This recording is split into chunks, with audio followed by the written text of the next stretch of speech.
Good afternoon and welcome to Lunchtime News. You're with me, Sarah Fonseca. But before we head into our stories, first we'll take a look at your headlines. 3 suspects found guilty of murder, sentenced to death by the Galle High Court. 12 Sri Lankan migrant workers returned to the island from Somaliland over work-related issues. Death toll in Nipah virus in southern India rises to 15.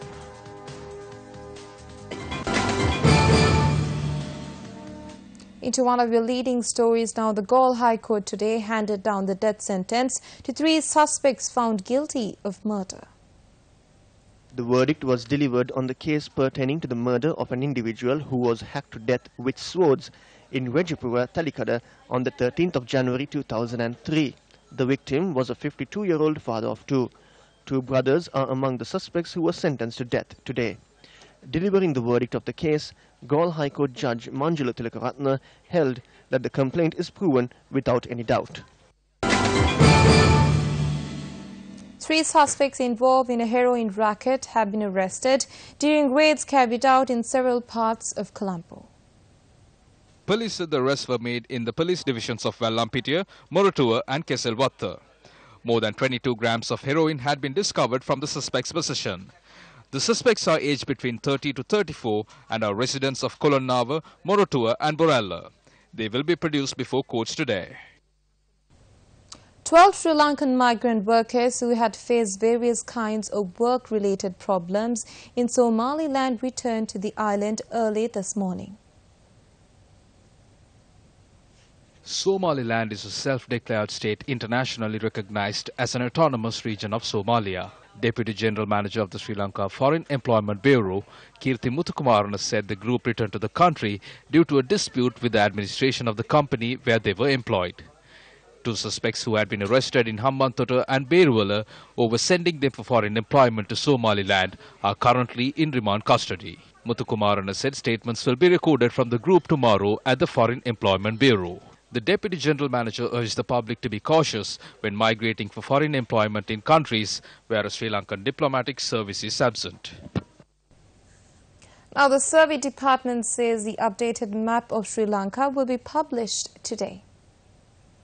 Surveyor General PMP Udayakantha said there are 92 main divisions in the map of Sri Lanka, adding that 70 divisions including Colombo have been updated thus far.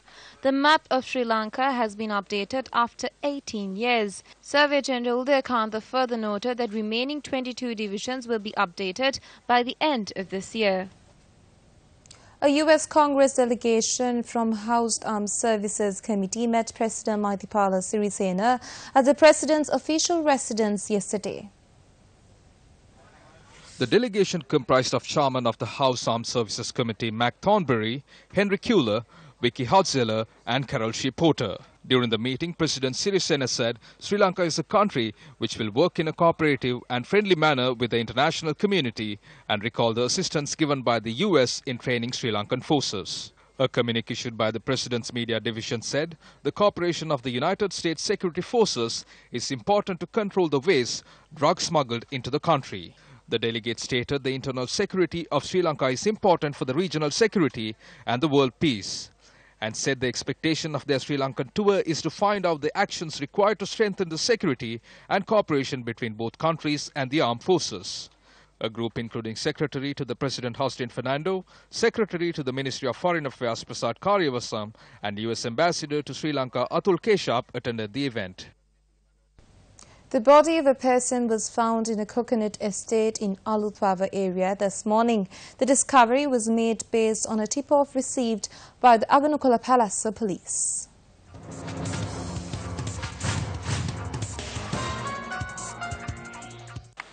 The victim has been identified as a 52-year-old father of 1 who was a resident of the area. Police said the victim had been hacked to death. The magisterial inquest into the body was conducted by the acting magistrate of Aganukola Palasa. Our correspondent said the post-mortem examination is to be conducted at the Hambantota Base Hospital. While no arrests have been made as yet, investigations are underway into the incident.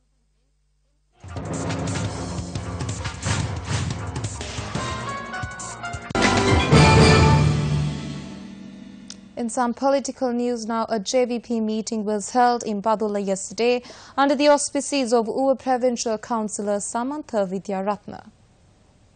A large-scale thief was brought to break into the treasury. This thief is still on the loose overseas and is not being arrested. He is slipping away under government protection. Not that he cannot be captured, it's just there is no attempt. This act they are putting on today is a repetition of a story from history about Alibaba and the 40 thieves. In this case too, Alibaba is the mastermind and the leader of the Party of the Elephant. The Prime Minister is aware of this. Ranil, the Alibaba, and the 118 thieves are in talks these days. They have accepted money in cash and checks. And now that they can't cover them up, they are putting on an act in the nude. Now they have to reveal who the others are and from where and how they got it. It is also important they tell us why the big thief is not being arrested. If the decision to capture thieves was given to Cabinet or Parliament, it will happen.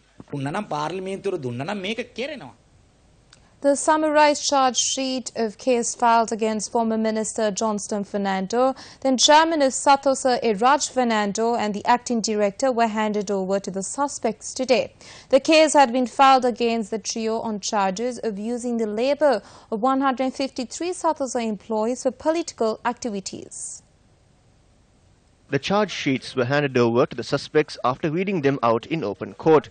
The Bribery Commission has filed 5 cases in total against the suspects. According to the charge sheet filed before Colombo Chief Magistrate Ranga Dissanayake, a loss of 40 million rupees has been incurred to the government by utilising the labour of 153 Sathosa employees for political agendas. However, the suspects pleaded innocent over the charges before court. Accordingly, the magistrate ordered the hearing of the case to begin on the 28th of August. Some international news.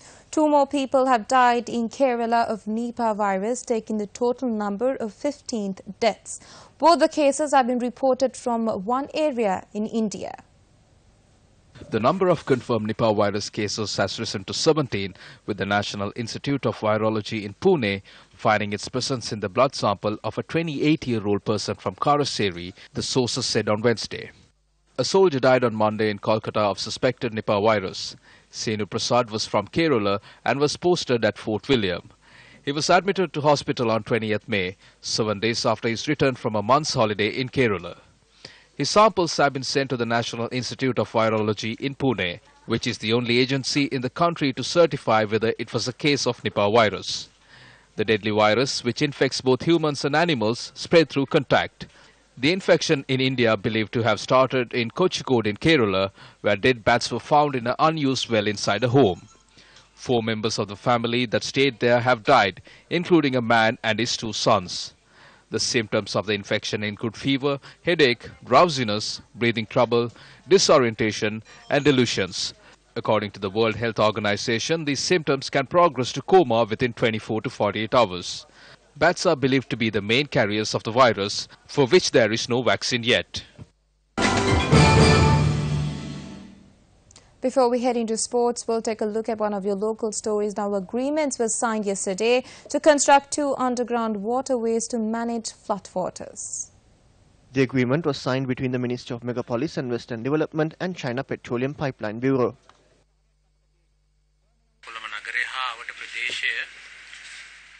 Protecting Colombo and its suburbs from the floods are extremely important. For this purpose, a massive project is underway with aid from the World Bank. The cost of this project is $321 million. We are constructing this Muthuwela new tunnel parallel to the old tunnel to manage floodwaters in the Alutmavate area in Colombo North. The tunnel is around 700 meters long with a 3-meter diameter. We are planning to construct the other tunnel from Torrington, which will be 1.2 kilometers long and 3-meter wide. We are planning to route it through Baudalokamavata to the Bambalapitiya Sea. Those are the 2 main tunnels. This is the first project constructed to manage floodwaters in the Colombo area since the Dutch colonial era. The project is set to be completed in May 2020. This is a wrap of lunchtime news for the day. Do join us again on our afternoon 55s with the very latest. More news follows on our website www.newsfirst.lk.